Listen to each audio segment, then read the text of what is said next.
Hello my dear friends, welcome back to my channel let's know with Tina.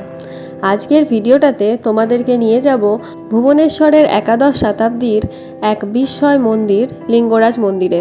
Shiva এবং বিষ্ণুর সমন্বিত রূপ হরিহরকে উৎসর্গ করে এই মন্দিরটি কেবল ধর্মীয় কারণেই নয়, বরং এক অপূর্ব স্থাপত্য শৈলীর জন্য এটি সারা বিশ্বে পরিচিত। চলো জেনে নিই এই মন্দিরের সময়সূচি এবং কিছু গুরুত্বপূর্ণ তথ্য। এই মন্দিরটা ভুবনেশ্বরের বৃহত্তম মন্দির এবং এই চূড়াটির উচ্চতা প্রায় 180 ফুট। কলিঙ্গ স্থাপত্য শৈলীর এক অনন্য নিদর্শন এই মন্দিরটাতে ছোট বড় নানা রকম মন্দির মিলিয়ে প্রায় 150টা মন্দির তোমরা দেখতে পাবে। এরপর বলে দিই এই মন্দিরের সময়সূচি। এই মন্দিরটা খোলে প্রত্যেক দিন ভোর 5টায় এবং এটা বন্ধ হয় রাত্রির 9টা থেকে 10টার মধ্যে, যখন যেমন ভিড় থাকে সেই অনুযায়ী। তবে মনে রাখবে দুপুর 12টা থেকে 3:30 পর্যন্ত এই মন্দিরের গর্ভগৃহ বা মূল দর্শন সাধারণত বন্ধ থাকে, কারণ এই সময় দেবতাকে ভোগ নিবেদন করা হয়। তাই দর্শনের সেরা সময় হলো কিন্তু খুব সকাল অথবা বিকেল 5টার পর। এখানে আমি এবং আমার হাজব্যান্ড আমরা ভোগ খেয়েছিলাম।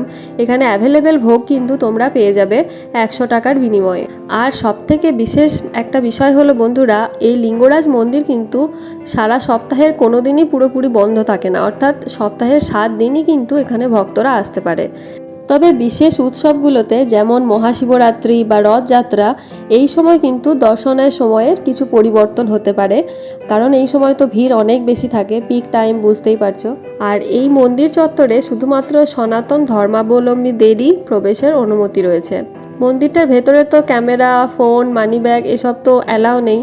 তো বন্ধুরা, তোমাদেরকে ভেতরটা দেখাতে পারবো না, কিন্তু বাইরেই একটা মন্দির রয়েছে এবং আরও সুন্দর কিছু কিছু জায়গা রয়েছে যেগুলো তোমাদেরকে দেখিয়ে দিচ্ছি।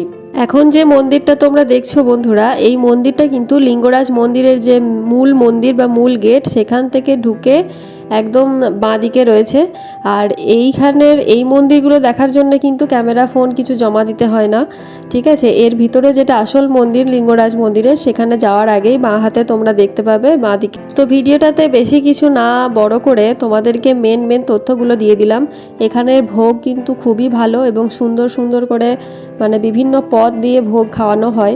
তো যারা স্বামী স্ত্রী যাচ্ছেন তারা সন্তানের কামনায় এখানে কিন্তু ভোগ খাওয়ার সময় তোমরা মানসিক করতে পারো বা কিছু তোমাদের মনস্কামনা জানাতে পারো। আর পুরীর বিভিন্ন ভিডিওগুলো আমি এখানে আপলোড করেছি, তোমরা একের পর এক দেখে নিও। তাহলে পুরো যে পুরী ভ্রমণ, সেই সমস্ত কিছু ডেস্টিনেশন তোমরা এখান থেকেই পেয়ে যাবে। এবং সেখানে ওটিডিসি ট্যুর প্যাকেজের ব্যাপারেও বলেছি। ওটিডিসি ট্যুর প্যাকেজ ছাড়াও কিভাবে নিজেরা আরও অন্যান্য জায়গাগুলো ঘুরবে, সেই সমস্ত কিছু তথ্য আমি এখানে দিয়ে দিলাম।